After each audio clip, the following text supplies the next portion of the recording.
Мырза Улугбек 1394-жылы 22 мартта төрөлгөн.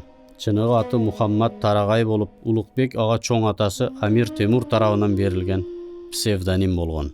Эс тутуму күчтүү, акылы курч болгон Мухаммад Тарагай араб, перс, монгол тилдерин мыкты өздөштүргөн. 15 жаштуу Улугбек чоң атасы Амир Темурдун Самаркандтагы тактына отурган. Самаркандтын символуна айланган Регистан ансамблинин алгачкы имараты дал ошол Мырза Улугбектин доорунда курулган.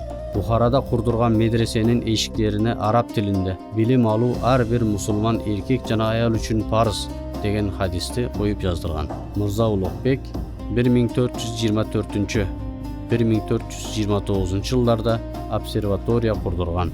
1444 жылда жазылган Зижи Жадиди Көрагани чыгармасы окумуштууну дүйнөгө таанымал кылган.